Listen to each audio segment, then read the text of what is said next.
Hello viewers, আসসালামু আলাইকুম। আরেকটি ভিডিওতে আপনাদের সবাইকে স্বাগত জানাচ্ছি। ফুলও কি লিপস্টিক ব্যবহার করে?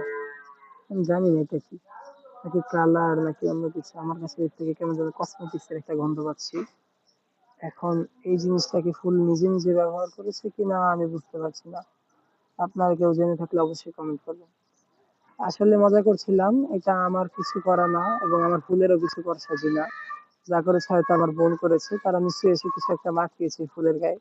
আমি হঠাৎ করে দেখে নিজেই অবাক হয়ে গেছি, এমন কেন? তারপরে এর থেকে একটা গন্ধ এসছে, যে গন্ধটা কিনা ফুলের না।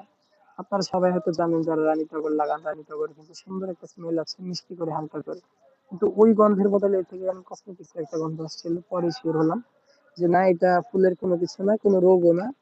এটা আমার বোনের কারসাজি, কিছু একটা লাগিয়ে দিয়ে গেছে ফুলে। কিন্তু দেখতে কিন্তু খুব অদ্ভুত লাগছে ফুলটা।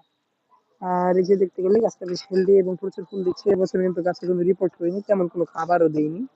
এইতেই কিন্তু এই অবস্থা। নয়তো কিন্তু আরো হয়তো ফুল দিত, কারণ প্রথম বছর গাছটা লাগানোর পরে প্রচুর ফুল দিয়েছিল।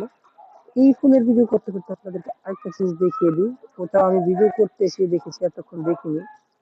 এই ফলপদ্ম গাছের পাতাটা, এই পাতাটা গাছে রাখা খুবই ক্ষতিকর হবে।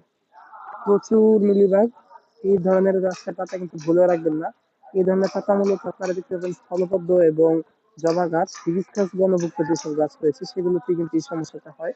প্রচুর মিলিবাগ হয়, এগুলো কিন্তু অবশ্যই তুলে তুলে ফেলে দিন। দেখুন প্রচুর ক্ষেত্রে আমি হাত থেকে ফেলে দিই, নয়তো কিন্তু আমার হাতে কামড়াতে পারে।